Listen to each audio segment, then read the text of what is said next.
যোৰহাটৰ দহাবৰা চুকৰ গৌৰী এপাৰ্টমেণ্টত কি চলিছিল? যুৱতীগৰাকীৰ মৃত্যুৰ লগে লগে পোহৰলৈ আহিছে বহু তথ্য। পৰিয়ালৰ মতে ধৰ্ষণ কৰি হত্যাৰ অভিযোগ। গৌৰী এপাৰ্টমেণ্টৰ B2 ফ্লেটত ভাড়া লৈ আছিল ঝৰ্ণা গোস্বামী, তেওঁৰ পুত্ৰ আয়ন গোস্বামী। মাতৃৰ অনুপস্থিতিত ফ্লেটত পাৰ্টি চলাৰ অভিযোগ। 15 আগষ্টৰ দিনা বন্ধু বান্ধৱীৰে চলিছিল আড্ডা। অসুস্থ যুৱতীক চিকিৎসালয়ত ভৰ্তি কৰি পলাই গৈছিল বন্ধু বান্ধৱী।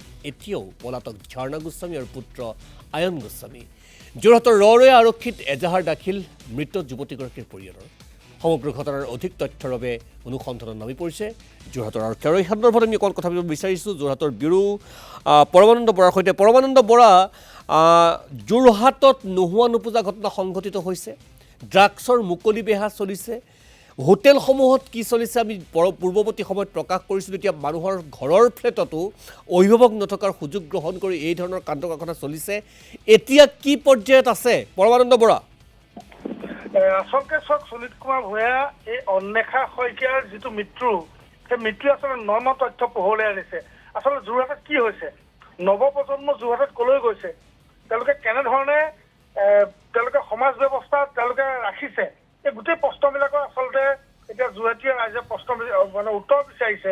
কাৰণ চাওক, যিগৰাকী অন্বেষা শইকীয়া, তেওঁ যোৰহাটৰ যি দহাবৰা চুকৰ যি ঝৰ্ণা গোস্বামী আৰু তেওঁৰ পুত্ৰ অয়ন গোস্বামী, ঝৰ্ণা গোস্বামীৰ যিটো ফ্লেট আছে আচলতে সেই ফ্লেটত তেওঁ আহিছিল। আৰু সেই সময়ত ঝৰ্ণা গোস্বামী সেই ফ্লেটত নাছিল। যেতিয়াই অয়ন গোস্বামীৰ মাক যেতিয়া ফ্লেটত নাথাকে, তেতিয়াই সেই ফ্লেটলৈ বিভিন্ন অয়ন গোস্বামীয়ে বিভিন্ন যুৱতী যুৱকক আনি পেলাই তাত পাৰ্টি আৰম্ভ কৰে। সেই 15 আগষ্টৰ দিনটো সেই একে ঘটনা সংঘটিত হৈছিল। ঝৰ্ণা গোস্বামী সেই সময়ত তেওঁৰ পুৰণা ঘৰ যি মাকৰ ঘৰ তালৈ গৈছিল। তাৰপিছত অয়ন গোস্বামীয়ে ঝৰ্ণা গোস্বামীৰ পুতেক অয়ন গোস্বামীয়ে ফ্লেটত পাৰ্টি আয়োজন কৰিছিল। তালৈ অন্বেষা শইকীয়াৰ পৰা আৰম্ভ কৰি তেওঁৰ বান্ধৱী বন্ধু তালৈ গৈছিল। যোৱাৰ পিছত বিভিন্ন ঘটনা সংঘটিত হৈছিল। আচলতে সকলো সন্দেহৰ মতে তাত ড্ৰাগছৰ প্ৰয়োগ ঘটিছিল। ড্ৰাগছৰ প্ৰয়োগৰ পিছত বিভিন্ন ধৰণৰ ঘটনা সংঘটিত হৈছিল। ড্ৰাগছৰ প্ৰয়োগ ঘটাৰ পিছত অতিমাত্ৰা ড্ৰাগছ লোৱাৰ পিছতো অন্বেষা শইকীয়াৰ মৃত্যু খাবলগীয়া হ'ব পাৰে। এনেধৰণৰ ঘটনা ইতিমধ্যে বিভিন্ন ধৰণৰ অভিযোগ কৰিছে। মাকে অভিযোগ কৰিছে যে তেওঁ যি কাপোৰ পিন্ধি গৈছিল আচলতে অন্বেষা শইকীয়াই, সেই কাপোৰ আচলতে অন্বেষা শইকীয়া নাছিল। তেওঁ ভিতৰত যি পেণ্ট পিন্ধি গৈছিলে, পেণ্টটো অন্বেষা শইকীয়া নাছিল। তাৰ কাৰণে এটা কথা স্পষ্ট হ'ব পাৰি যে সেই অন্বেষা শইকীয়াই তাতে গৈছিল, সেই যিটো ফ্লেট নম্বৰ দহাবৰা চুকৰ যিটো ফ্লেট, সেই ফ্লেটলৈ গৈছিল।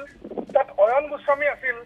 অয়ন গোস্বামীয়ে নিজৰ বন্ধু মাতিছিল, বান্ধৱী মাতিছিল, তাত পাৰ্টি হৈছিল। পাৰ্টি হোৱাৰ পিছত বিভিন্ন ধৰণৰ ড্ৰাগছৰ কিবা প্ৰয়োগ ঘটিব পাৰে। তাৰপিছত মাকে কৈছে যে অন্বেষা শইকীয়া মাকে কৈছে ধৰ্ষণ হৈছে তাই, কাৰণ তাইৰ যিটো নিজৰ পেণ্ট, সেই পেণ্টটো তেওঁৰ পেণ্ট নহয় বুলি কৈছে।